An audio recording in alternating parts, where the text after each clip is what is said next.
رمضان شریف کے مبارک مہینے میں چاہے مدرسے والے آئیں یا نہ آئیں، آپ خود پہنچ کر کے مدرسوں کی مدد کرو، اس لیے کہ یہ مدرسے ہماری ریڑھ کی ہڈی کی طرح ہے۔ اگر یہ کمزور ہو گئے تو ہندوستان کا مسلمان ایمانی اعتبار سے کمزور ہو جائے گا۔ میں غوث کے موضوع سے ہٹا نہیں ہوں، میں اس غوث کی بات کرتا ہوں۔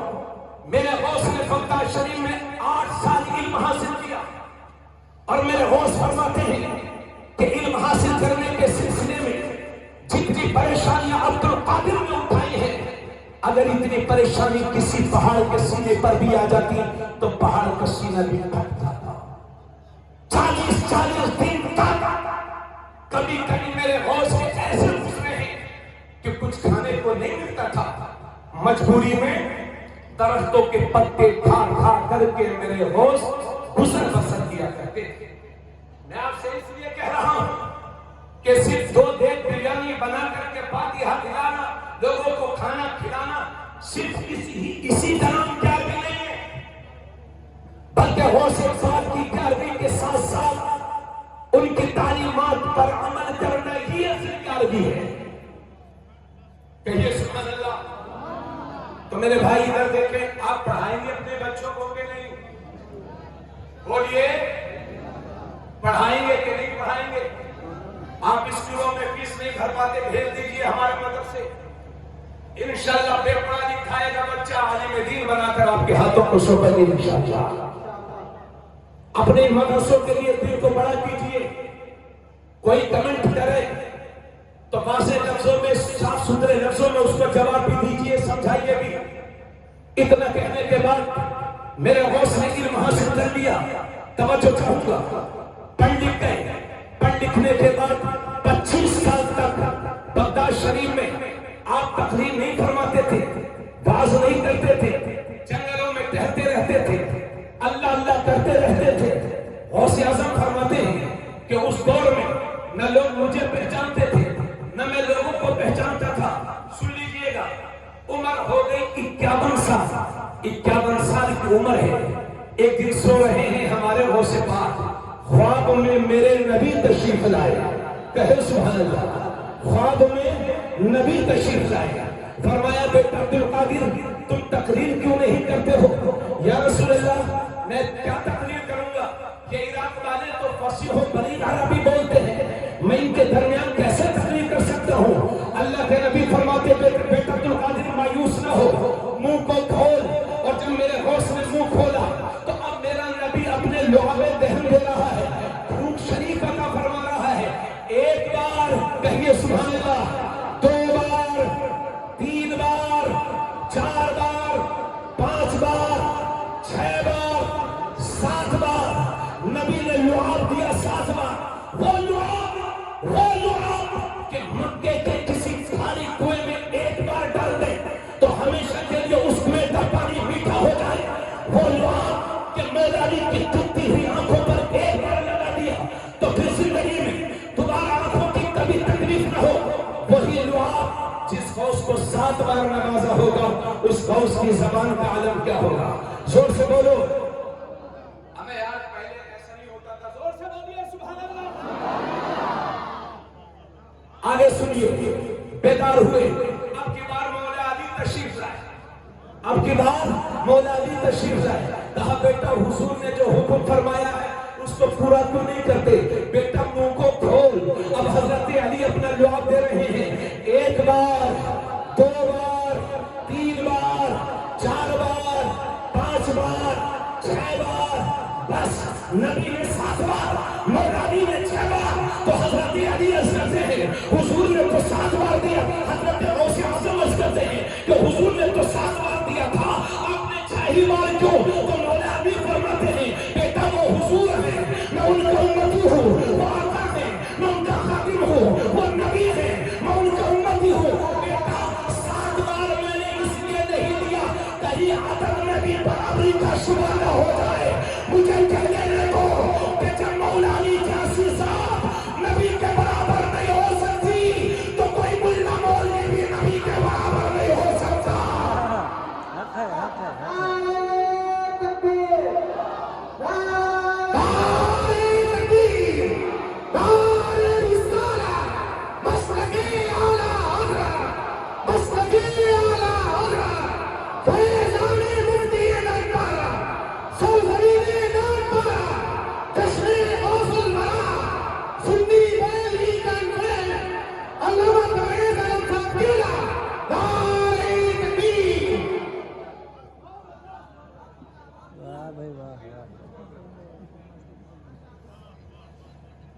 بھائی نبی کی برابری کی کسی بے پڑھے لکھے کو تو ہمت ہوئی نہیں ہے.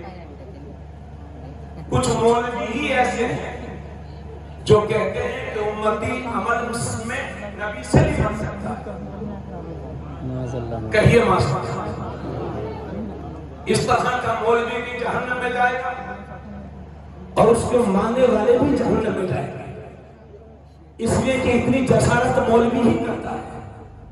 عالم شر عالم خیر ہے.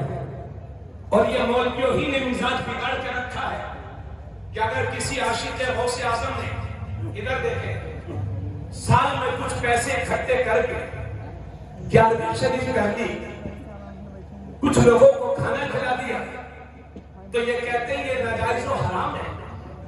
11ویں کرنا کیوں بھائی, کیوں ناجائز و حرام ہے؟ اس لیے ناجائز و حرام ہے کہ وہ کسی بھی جانور کو بزرگ کے نام سے ذبح نہیں کر سکتے. اگر آپ اہل علم ہیں یا نہیں بھی ہیں تو یہ جان لیجیے اللہ کے سوا کسی بھی دوسرے کے نام سے جانور ذبح ہوگا تو اس کا گوشت کھانا حرام ہے, نہیں کھا سکتے. بتاؤ ساری دنیا کو کہ جانور اللہ ہی کے نام سے ذبح ہوتا ہے, فاتحہ ہو سے بات کی ہوتی ہے. مگر کچھ مولویوں کو سمجھنا ہے بس 11ویں شریف حرام ہے, 11ویں کا کھانا حرام ہے, لیکن دعوت کر دو تو سنیوں سے پہلے پہنچ جاتے ہیں. ارے بولو بھائی, پکڑو میں نے ایک مولوی کو اس امام پارا میں, کہاں جا رہا ہے؟ تو کہنے لگا میری تو دعوت. میں نے کہا اس بات کا نام لیا گیا کھانے کا؟ بولے میری تو دعوت ہے. اور سنیوں میں آپ سے شکوہ کرتا ہوں, ایسے لوگوں کو 11ویں کے کھانے کی دعوت کیوں دیتے ہو جو میرے غوث کا دشمن ہو؟ 11ویں کے کھانے پر صرف اسی کا حق ہے جو میرے غوث اعظم کا غلام ہے.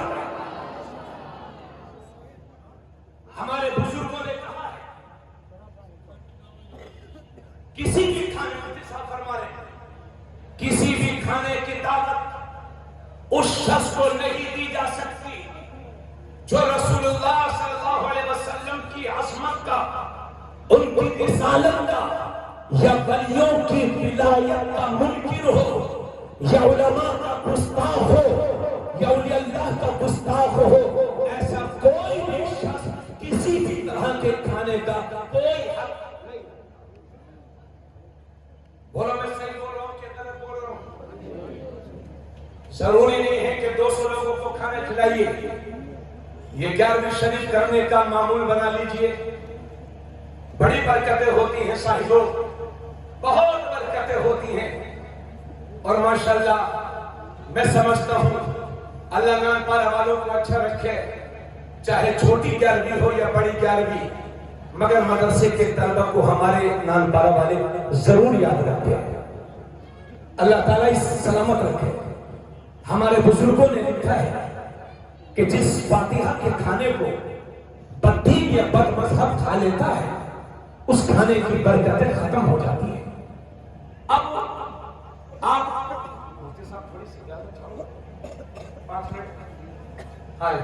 چلیے میں اس بات کو بند کر دیتا ہوں, آگے بڑھتا ہوں. ایک بات اور کہتا ہوں آپ سے, تو میں آپ سے عرض کر رہا تھا کہ آپ بھی محنت کریں, اپنے بچوں کو علم کے راستے میں ڈالیں. خاص دیکھیے میں گاؤں کا رہنے والا ہوں, ایسے گاؤں کا رہنے والا ہوں کہ جس گاؤں میں لائٹ بھی 10 سال پہلے آئی ہے, ایک دم پچھڑا ہوا گاؤں. میرے والد محترم ایک غریب گھر سے تعلق رکھتے تھے اور وہ دیہات کے ڈاکیا تھے. مجھے انہوں نے مدرسے میں بھیجا. میں نے کہا ابو جی